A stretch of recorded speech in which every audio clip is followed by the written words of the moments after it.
अस्सलाम वालेकुम viewers, welcome to educational realities. Educational realities के चैनल पर फराज अहमद आपको कहते हैं खुश आमदीद। और आज की जो वीडियो है वो एक ऐसी हकीकत के ऊपर मबनी है जिसको आप बहुत मुश्किल से कबूल करेंगे, क्योंकि हमारे माशरे में कुछ चीज़ें इतनी गलतुल-आम हैं कि आप ना चाहते हुए भी उसको करने के ऊपर अगर आपके अंदर ताकत ना हो, आपके अंदर इस्तिताअत ना हो, तब भी आप सिर्फ माशरे को देखते हुए उसको कर रहे होते हैं, क्योंकि आपके दिमाग के मुताबिक जब ये काम सब लोग कर रहे हैं तो फिर हम क्यों ना करें, कि इस मिसाल के ऊपर अमल दरामद कर रहा होता है। हमारे माशरे में बहुत सारी बातें जो बिल्कुल गलतुल आम हैं और वो इस हद तक राइज हो चुकी हैं कि चाहे पढ़े लिखे लोग हों या चाहे अनपढ़ हों, किसी में भी इतनी ज़रूरत और हिम्मत नहीं है कि उन राइज शुदा जो फालतू रसूमात हैं उनके ख़िलाफ़ आवाज़ उठा सके। लेकिन अगर कोई ऐसी चीज़ जो बिल्कुल गलत है और हमारे दीन के ख़िलाफ़ है, कुरान के ख़िलाफ़ है, और वो बच्चों को पढ़ाई जा रही है, उनको ज़हनशीं कराई जा रही है, उनको इम्तिहानात की वजह से वो चीज़ याद करनी पड़ रही है, तो सोचें कितनी बड़ी ज़्यादती है। जिस तरीके से हम लोग जिस माशरे में हम रह रहे हैं, उस माशरे में फ़िरक़ों का बहुत ज़्यादा कॉन्सेप्ट है और फ़िरक़ों का बहुत ज़्यादा अमल दखल है। लोग जो हैं वो तरह तरह के फ़िरक़ों को मान रहे होते हैं, तरह तरह के फ़िरक़ों के ऊपर चल रहे होते हैं। एक फ़िरके वाला दूसरे फ़िरके की मामूली सी बात को जो उसके फ़िरके के ख़िलाफ़ हो, ये कह के फ़ौरन अपने औलाद को रोक देता है कि ये फ़िरका गलत बात कर रहा है, इनकी मसाजिद में जाना छोड़ दो या इनके उलमाए कराम के बयानात को सुनना छोड़ दो। अगर उसमें मामूली सी भी कोताही आपके अकीदे के मुताबिक या आपके फ़िरके के मुताबिक आपको नज़र आती है, तो फ़ौरन आप अपनी औलाद को, अपने अजीज़ व अकारिब को वहाँ जाने से रोक देते हैं।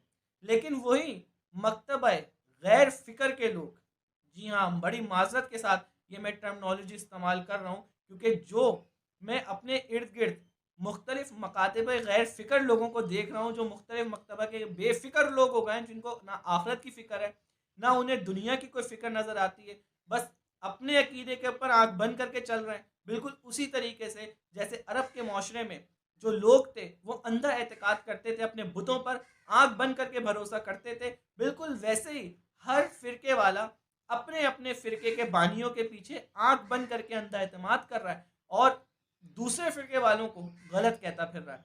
इसीलिए इन तमाम फ़िरकों के लिए हम जो टर्मिनोलॉजी अपने इस चैनल से दे रहे हैं वो है मकतबा गैर फ़िक्र, क्योंकि मकतबा फ़िक्र सिर्फ एक ही था और वो मकतब था सहाबाए कराम का। उसके बाद जितने भी फ़िरके हैं ये तमाम के तमाम क्या हैं, मकतबा बेफ़िक्र हैं, क्योंकि आप इनको कोई भी बात बता दें, ये आपकी उस बात को हरगिज़ भी कबूल नहीं करेंगे। ये तो वही बात कबूल करेंगे जो अपने आबा अजदाद को करते देख रहे हैं या अपने आबा अजदाद को ये उसका पाबंद जान रहे हैं। इन्हें कोई फ़र्क नहीं होता कि उसके ऊपर गौर व फ़िक्र करें। इन्हें इससे कोई लेना देना नहीं है कि बात कुरान में मौजूद है या बात हदीसों में मौजूद है। और अगर हदीस में कोई बात ऐसी आ जाती है जो इनके मकतबा फ़िक्र और बल्कि मकतबा गैर फ़िक्र के ख़िलाफ़ है, तो बड़े आराम से कह देते हैं हदीस ज़ईफ़ है। मुझे तो आज तक ये बात समझ में नहीं आती कि जो हदीसों के मुहद्दिस हैं, जो उन हदीसों को रिवायत करने वाले हैं, वो जब देखते हैं कि एक हदीस ज़ईफ़ है, उसे लिखते ही क्यों हैं? या ऐसा हुआ है कि जब उन्होंने एक हदीस को लिख दिया गया है और जब लोगों ने देखा अरे ये हदीस तो हमारे खिलाफ जा रही है, तो उन मुहद्दिसीन ने उसको ज़ईफ़ कह के अपनी जान छुड़ा दी कि इससे हमारा कोई लेना देना नहीं है, ये हदीस ज़ईफ़ है। अगर रावी आपके पास झूठा है तो मेरा सवाल ये है कि वो मुहद्दिस उसको रिकॉर्ड कर क्यों रहा है? ये सवाल है। अगर जवाब दीजिएगा जो इस सिलसिले से वाबस्ता लोग हैं, मैं आपके जवाब का मुंतज़िर रहूँगा। अच्छा, आज का जो मेरा मौजू है, अब आते हैं अपने मौजू के मेन पॉइंट के ऊपर, वो है क्या? अगर मैं आपसे पूछूं कि जमीन सूरज के गिर्द घूम रही है या सूरज जमीन के गिर्द घूम रहा है, तो आपका जवाब क्या होगा? आपका जवाब बिल्कुल वही होगा जो आपको आपके असातिज़ा ने या साइंस की किताबों में आपने पढ़ा होगा कि ज़मीन सूरज के गिर्द घूम रही है और ज़मीन अपने एक्सिस के गिर्द भी रोटेट कर रही है। ये हालांकि ये जो कॉन्सेप्ट है ये इंतहाई फरसूदा और इंतहाई बेवकूफ़ाना फ़ैसला है, और ये वो अकीदा है, ये वो नज़रिया है जो टकराता है आपके कुरान से, जो टकराता है अल्लाह के हुक्म से। जी हाँ, अल्लाह का हुक्म, अल्लाह खालिक कायनात है। जब खालिक कायनात अपनी ही चीज़ के बारे में बता दे कि ये चीज़ ऐसे मूव कर रही है, तो तो फिर एक इंसान की या किसी साइंटिस्ट की क्या मजाल कि वो अपनी एक ऐसी थ्योरी पेश करे जो रब्बे ताला या रब्बे काबा के खिलाफ जा रही है। आप किसको मानेंगे? आप कुरान को मानेंगे या आप हदीस को मानेंगे, या आप उस साइंटिस्ट को मानेंगे जो कुरान और हदीस के खिलाफ एक बात पेश कर देता है? तो ये जो एक नज़रिया हमारे बच्चों के जहनों में बिठाया जा रहा है, और हर बच्चे के ज़ुबान पे यही होगा, साइंस का तालिब इल्म हो या साइंस का टीचर हो, वो यही बात करता नज़र आएगा कि ज़मीन सूरज के गिर्द घूम रही है, या ज़मीन अपने एक्सिस के गिर्द घूम रही है, रोटेट कर रही है। ये दोनों फिलॉसफियाँ या ये दोनों नज़रियात बिल्कुल बातिल हैं, और इनको बातिल मानने में मुझे किसी किस्म के शक व शुबे की, इसमें समझ लीजिए कि मुझे किसी किस्म का शक व शुबा नहीं है इस बात को जानने में कि दोनों नज़रियात बातिल हैं, और मुझे इसकी दलील भी नहीं चाहिए। दलील उस वक्त ली जाती है जब आपको अगली दलील में कोई डाउट हो। जब आपके पास कुरान में अल्लाह ताला ने एक वाज़ेह तौर पे हुक्म जारी कर दिया है, तो उसके बाद मुझे किसी दलील की ज़रूरत नहीं है ये जानने के लिए कि ज़मीन सूरज के गिर्द घूम रही है या सूरज ज़मीन के गिर्द घूम रहा है। आइए कुरान पाक का मुतालिया करते हैं, और कुरान पाक में से मैं आपको हवाले देता हूँ कि उन हवालात को सुने, और उन हवालों को सुनने के बाद अगर तहकीक करना चाहें तो मैं पारा नंबर भी बता रहा हूँ, आयत नंबर भी बता रहा हूँ, उस सूरत का नाम भी बता रहा हूँ। जाइए और जाके कुरान में उन तर्जुमों को पढ़िए कि मुताद्दिद जगहों पे अल्लाह ताला क्या फरमाता है। तो हवाला नोट करिएगा, पारा नंबर 23, आयत नंबर 38। सूरत का नाम है सूरह यासीन। अल्लाह ताला फरमाता है, और सूरज चलता है अपने एक ठहराव के लिए। सूरज चलता है अपने एक ठहराव के लिए, ये हुक्म है जबरदस्त इल्म वाले का। हवाला नंबर 1। इसी पारे में पारा 23 आयत 40 सूरह यासीन, अल्लाह ताला फरमाता है, सूरज को नहीं पहुंचता कि चांद को पकड़े। यानी एक चीज दूसरे को जब ही पकड़ सकती है जब वो चल रही हो।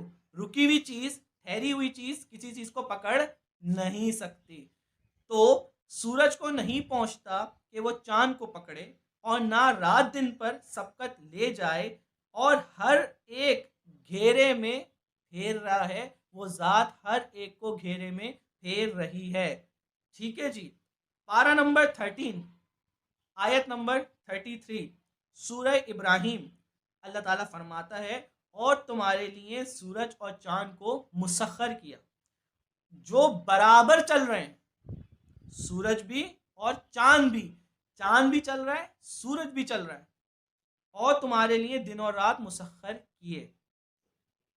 पारा नंबर 14 आयत नंबर 12 सूरह नहल, अल्लाह ताला फरमाता है, और उसने मुसख्खर किए रात और दिन, और सूरज और चांद और सितारे उसके हुक्म के बांधे हैं, और बेशक निशानियां इस आयत में अकल वालों के लिए। हमेशा कुरान निशानियां देता है अकल वालों के लिए, बेअकल लोगों के लिए कोई निशानी नहीं होती। ठीक है। पारा नंबर 17 आयत नंबर 33 सूरह अल अंबिया, और वही है जिसने बनाए रात और दिन, और सूरज और चांद हर एक एक घेरे में फेर रहा है। सूरज भी चल रहा है और चांद भी चल रहा है। आ जाइए, पारा नंबर 21 आयत नंबर 10 सूरत का नाम है सूरह लुकमान। उसने आसमान बनाए बे ऐसे सुतूनों के जो तुम्हें नजर आए, और जमीन में डाले लंगर। क्या डाला जी? जमीन में डाले लंगर। जिस चीज में लंगर डाल दिए जाए वो चीज मूव नहीं करती। जब पानी के बीच में जहाज को रोकना होता है तो समंदर में लंगर डाल दिए जाते हैं ताकि जहाज मूव ना करे। और जिस चीज के बारे में अल्लाह कहते हैं कि उसने लंगर डाल के उसको रोका, तो फिर साइंस के हम इस बात को तस्लीम नहीं करेंगे कि वो चीज मूव कर रही है। ठीक है जी। उसके बाद आ जाए पारा नंबर 21 आयत नंबर 29 सूरह लुकमान में अल्लाह ताला कहता है, सूरज और चांद काम में लगाए गए हैं, मुकर्रर वक्त तक चलते हैं। ठीक है जी। आ जाइए सूरह जुमर आयत नंबर 5 में भी अल्लाह ताला यही बोलता है कि सूरज और चांद ये दोनों चल रहे हैं, जमीन कहीं पे भी नहीं चल रही। यानी ज़मीन स्टेशनरी है, उसके इर्द गिर्द जो मूवमेंट कर रहे हैं वो सूरज कर रहे हैं और चांद कर रहे हैं। ठीक है जी, तो ये अपना कॉन्सेप्ट सुधार लीजिए और ये जो साइंस की किताबों में ये गलती हुई है इसको सुधारें। बीइंग अ साइंस टीचर सबसे पहले मैं जाके अपने स्टूडेंट्स को क्लास में भी और इस वीडियो के तवस्सुस से ये बताना चाहूँगा कि ज़मीन साकिन है, ज़मीन रुकी हुई है, सूरज के गिर्द वो रिवॉल्व नहीं कर रही, ना ही वो अपने गिर्द रोटेट कर रही है। क्योंकि अगर ऐसा मुमकिन हो गया तो फिर सुबह आप मशरिक में होंगे तो शाम में आप मगरिब में चले जाएंगे, जिस तरीके से रोटेशन को हमें बताया गया है। और जब कुरान में मुताद्दिद मुकामात पर अल्लाह ताला ने कॉन्सेप्ट क्लियर कर दिया है तो हमें किसी भी फिलोसफर, किसी भी साइंटिस्ट, किसी भी एस्ट्रोनॉट की थ्योरी की कोई ज़रूरत नहीं है। मेरे लिए जिस तरीके से अल्लाह एक है वैसे ही मेरे लिए सूरज घूम रहा है, चांद घूम रहा है और ज़मीन ठहरी हुई है। बाकी फैसला आप खुद कर लें। आज की वीडियो से फ़िलहाल इतना ही। एक और बात, हमारे जो ज़्यादातर व्यूअर्स हैं वो व्यूअर्स हैं जिन्होंने इस चैनल को सब्सक्राइब नहीं किया है, तो काइंडली आपसे गुजारिश है कि इस चैनल को आप सब्सक्राइब करें। और अगर साइंस की रोशनी से समझाऊं तो ये चैनल एक चांद है और आप वो सूरज हैं जो इसको रोशनी देकर इसकी रिफ्लेक्शन को बढ़ाएंगे। तो आप सब्सक्राइब का बटन दबाइए ताकि सूरज की किरणें इस चांद जैसे चैनल पे ज़्यादा से ज़्यादा पड़ेंगी तो लोग इससे ज़्यादा से ज़्यादा मुस्तफ़ीद होंगे, वो जो जहालत की गुमराही में घिरे हुए हैं या जिनको जहालत के अंधेरों में धकेला जा रहा है। आज की वीडियो से फ़िलहाल इतना ही। Until my next video, take a very good care of yourself. Allah हाफ़िज़।